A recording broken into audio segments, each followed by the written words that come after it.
My daddy says that makes it a place where all people originated from. That means everybody's really from Africa. Everybody. All y'all. Everybody. I ain't from Africa. I'm from Crenshaw Mafia. Like it or not, you're from Africa. I'm G.A. Solo. Hello. This is the continuation of a particular subject in a series of discussions and expositions, and so to enjoy full context, it may be worthwhile to watch the other parts as well, though it's not strictly necessary. I've discussed conflict within a race resulting from a person who's alienated from his own culture in the previous part. What would you say inspires your style? Europe. In this part, I will discuss the conflict within a race due to the differences in appearance, usually in the lightness or darkness of one's skin, as well as the self-hatred of people of one's own race in general. Merriam-Webster defines colorism as prejudice or discrimination, especially within a race or ethnic group, favoring people with lighter skin over those with darker skin. This is quite accurate to reality, and it runs quite deeply in human psychology. Being diurnal beings, it even shows in the way we speak, as well as in the terms that we formulated that bear positive or negative connotations. Now this matter is quite subjective, as it deals with preferences and perspective, so most of it will be generalized. Overall, in Africa and other parts of the world, there's a more favorable perception of lighter-skinned black people to darker-skinned black people. This perception exists within the race, but also among people from other races. The idea in eugenics at some point was that different races are in fact different species of beings altogether. But there was also an idea that we are of the same species, but different races show how far we are in the evolutionary ladder.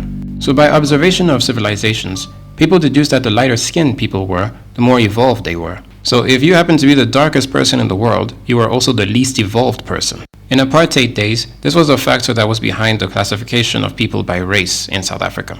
As it was, the darker the race, the less income, opportunity, and standard of living by law. In fact, in different colonies all over Africa, Europeans had a tendency to favor lighter-toned people over darker-toned people of the same race. In Rwanda, this was one of the leading factors that led to the massacre of Tutsis. During their colonial rule, Germans would place Tutsis, who were of lighter complexion and believed to be racially superior, in authoritative positions over Hutus, who were generally of darker complexion.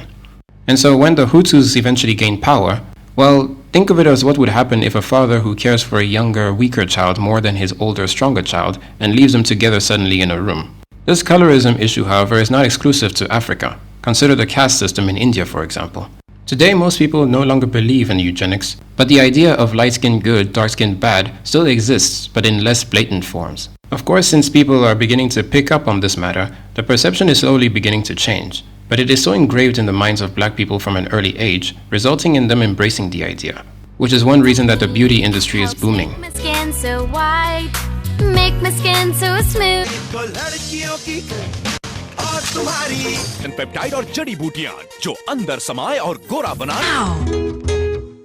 Meet your new best friend. 5 times more whitening active for naturally whiter skin. It's Magbaon ng flashlight palagi. Maligo with sukang puti. Or use Master Papaya Whitening Cleanser every day. Nagpapalinis, nagpapaputi, Most media that South Africans of all races consume is from the United States, and the United States is predominantly white. Now these days this is changing, but most characters, whether good or bad, tend to be white.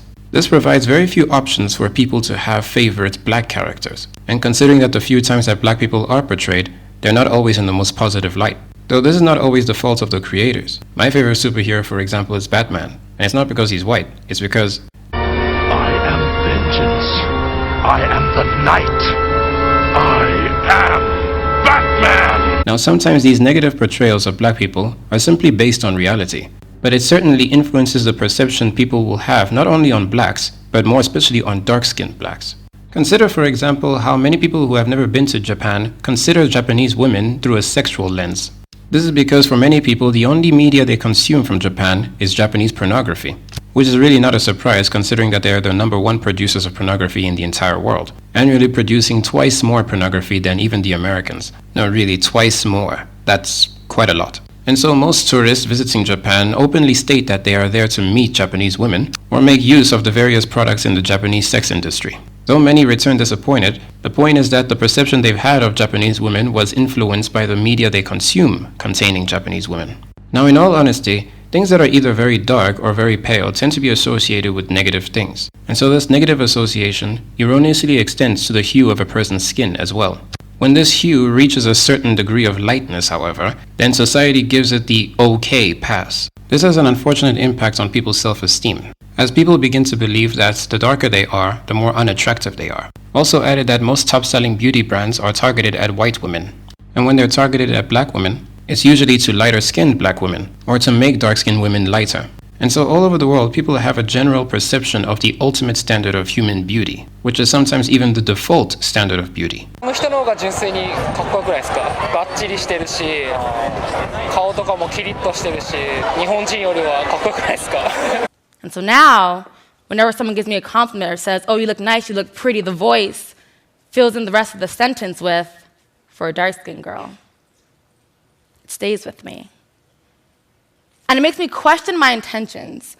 Because even though I say that I have these extensions just for fun and that I like them, that voice says, no, you got them because you're trying to reach a beauty standard that you can actually never attain. Even as I go to send a simple text message, that voice in my head tells me that I should be embarrassed or ashamed when I scroll all the way to the end, to the last, darkest emoji. In occasions where this is noticeable, this then causes conflict between the people who have attained that okay level of lightness and those who have not, especially in the same race. It is, however, encouraging to see people attempting to paint dark-skinned people in a positive light to rectify this perception. But it can only go so far, because human beauty is indeed subjective. And so many people will find dark-skinned people to be very attractive and others will not, because it is their preference. The focus should therefore be placed on rectifying negative perceptions people attribute to dark-skinned people's character without evidence, rather than on beauty. Because character and behavior can be objectively measured to an extent, while preference can only be subjectively measured. After all, the worst feeling for a victim of racial discrimination is to be told that they're disliked the most within their own race, because this will not only lead to contempt for the racist, but also against those who are not disliked as much as them within his or her own race. Now notice that regarding black people, I've only discussed lightness and not whiteness, because there is a notion that black people who wish to become lighter do so because they wish to become white. This, however, addresses two very different psychological questions. A person who wishes to look like or even be a different race entirely holds completely different reasons, which I'll discuss shortly, from a person who wishes to become lighter toned. People try to tell me I'm an African American, but that's not true. African Americans are loud, rude, obnoxious, and just altogether fat and ugly. My 16-year-old daughter has a very out-of-control identity crisis. She truly believes she's white. The majority of African women who use skin lightening products tend to be quite content being black and African, but simply wish to attain a certain complexion that they consider to be more attractive by preference. Now, they probably do bear a subliminal aversion to dark skin for whatever reason. Whether or not they've been conditioned that way is irrelevant. The point is that this aversion is not to the black race, but to skin tone.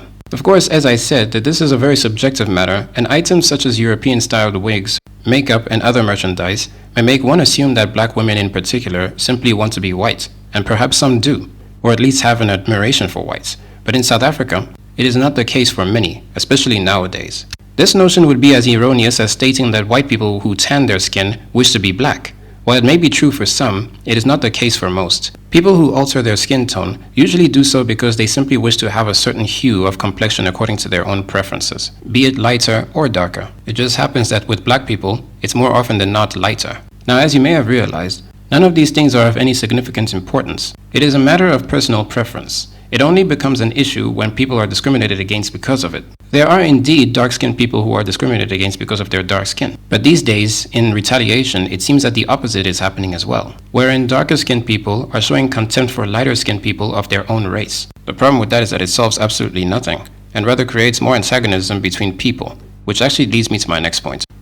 You ever heard of anybody else having revitaligo? Your mama made that shit up, boy. She thought it'd be good for your self-esteem if you believed deep down you was white. That's why they shouldn't let dumb bitches read psychology books. Mister, now you leave the white man out of this. Shut your ass up, Bunny. I'm sick of you talking about that goddamn white man all the time. Name one of them who ever did shit for any of you.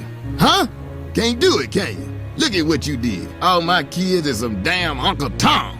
And you the worst. A black fool who hates himself so much he can't even see what's in front of him in the mirror. Just another black nigga like the rest of us. In the second part of this series, I briefly touched on self-hatred. People don't care for what the media claims as much as they care for their own personal experience regarding a matter.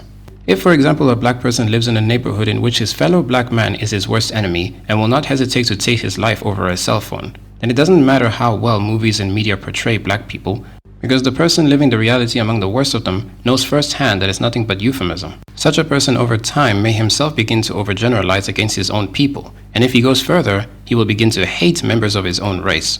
However, sometimes it's for more disturbing and completely different reasons. Sometimes a person may hate their own race because of a comparison that they form between their own race and another race that they admire much more for whatever reasons. They will then disdain the race that lacks said reasons, even if that race is their own. In other words, it's a matter of inferiority and superiority. So subsequently, they will not only hate their own race, but all races that do not match up to the race that they consider to be the ultimate one. And although they, hopefully, are aware that they themselves are part of the race that they hate, they consider themselves different from the others, or more accurately, better than the others. My whole life has been dismantled by Africans alone. And completely dismantled. I would be that one dictator who has to keep Africans in line in particular.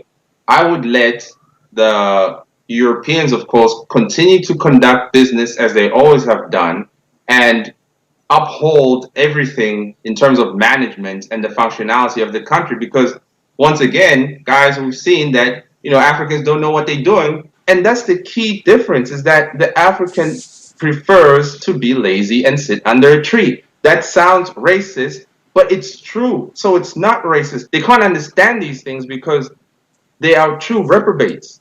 They are not born again. There is a supernatural curse here, a curse that has been put on black people for worshiping false god and ancestors. Such people are indeed present in South African society, but fortunately are few. And the only real problem they really pose is that they give other blacks a bad name, because anyone who appears to have any mannerisms that are widely attributed to another race is immediately concluded to wanting to be that other race. This ultimately means that even if one is right in an argument, his argument will not be considered as he does not relate to his own race. It is, however, interesting that these traits that are by all accounts positive and admirable are associated with white people in the first place.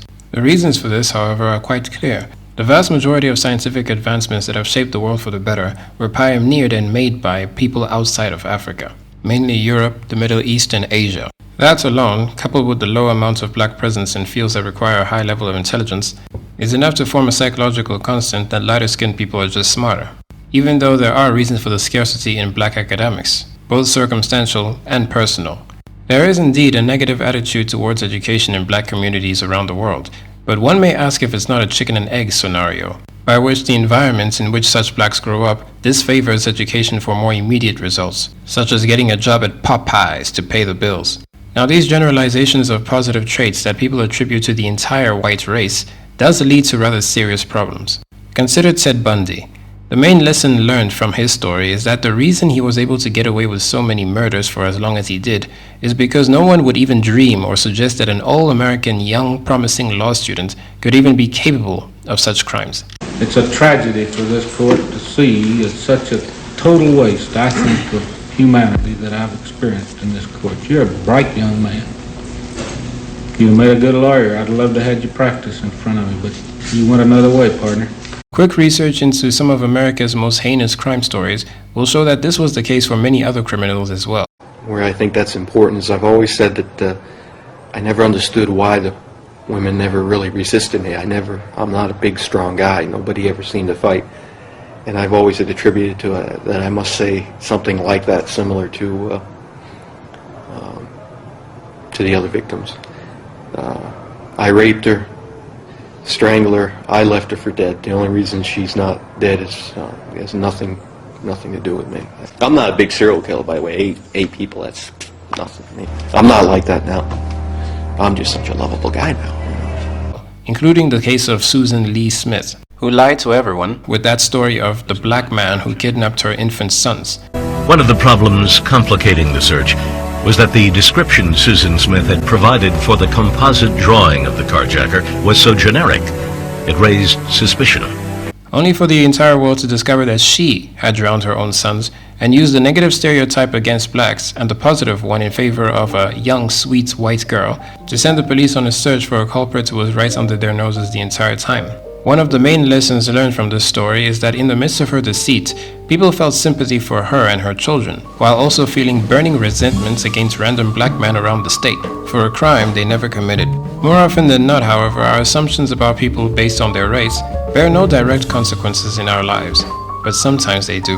The media coverage had been so intense, many believed it would be impossible to find a fair and impartial jury in union. I wish to conclude this particular topic on colorism with some food for thought.